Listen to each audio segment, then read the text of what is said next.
સમાજ અને ગ્રામજનોને એક પ્લેટફોર્મ પર લાવવા અનેક સમાજ અને ગ્રામજનો દ્વારા વિવિધ યોજનાઓ કરાય છે.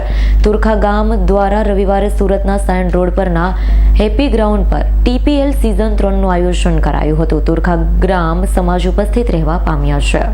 રવિવારે 3 માર્ચના રોજ સુરતના સાયન રોડ પરના હેપી ગ્રાઉન્ડ ખાતે લેવા પટેલ પ્રગતિ મંડળ તુરખા ગ્રામ દ્વારા 12મો સ્નેહ મિલન સમારોહ તથા ક્રિકેટ ટુર્નામેન્ટ TPL સિઝન 3નું આયોજન કરાયું હતું. તુરખા પ્રીમિયમ લીગ ક્રિકેટ મેચમાં 5 ટીમોએ ભાગ લીધો. સવારના 7 વાગ્યાથી શરૂ થયેલ ક્રિકેટ મેચ મોડી રાત સુધી ચાલી હતી. ફાઇનલમાં દેવ 11 અને ખુશી રાઇડર્સ વચ્ચે ખરાખરીનો જંગ જામ્યો હતો. ક્રિકેટ જંગમાં ખુશી રાઇડર્સ ટીમનો ભવ્ય વિજય થયો છે. વિજેતાઓ માટે ઇનામ વિતરણ સમારોહ પણ યોજાયો હતો.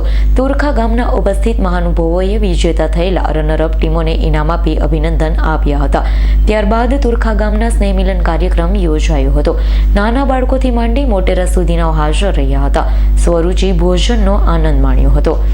રવિવારે 3 માર્ચના રોજ સુરતના સાયન રોડ પરના હેપી ગ્રાઉન્ડ ખાતે લેવા પટેલ પ્રગતિ મંડળ તુરખા ગ્રામ દ્વારા 12મો સ્નેહ મિલન સમારોહ તથા ક્રિકેટ ટુર્નામેન્ટ TPL સિઝન 3નું આયોજન કરાયું હતું. તુરખા પ્રીમિયમ લીગ ક્રિકેટ મેચમાં 5 ટીમોએ ભાગ લીધો.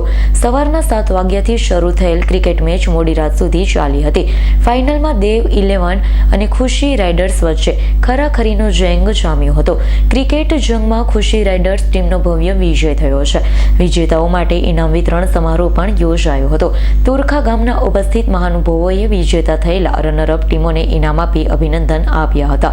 ત્યારબાદ તુરખા ગામના સ્નેહમિલન કાર્યક્રમ યોજાયો હતો. નાના બાળકોથી માંડી મોટેરા સુધીના હાજર રહ્યા હતા.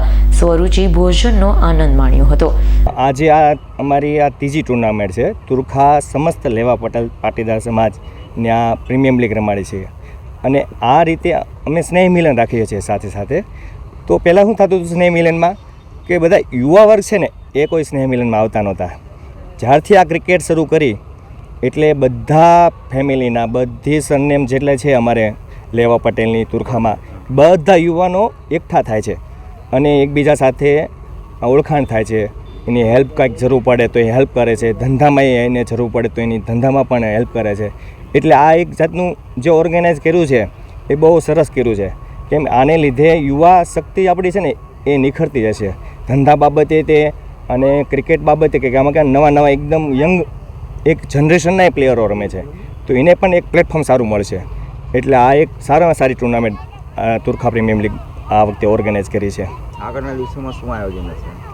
હવે આગળના દિવસોમાં તો હું પછી આ અમારું આ જે યુવા ટીમ બનાવશું તો આગળ પછી સમાજ માટે શું કાર્ય કરશું એના બધા પ્રોગ્રામ કરશું. બરાબર કે ગરીબો માટે છે કે એનિમલ પક્ષીઓ માટે છે એ બધું અમે ઓર્ગેનાઇઝ કરશું કે કઈ રીતે સમાજને પણ હેલ્પફુલ થઈ શકે. Bureau report S9 news Surat. અમારી તમામ માહિતીથી અપડેટ રહેવા માટે જોડાયેલા રહો S9 ન્યૂઝ સાથે.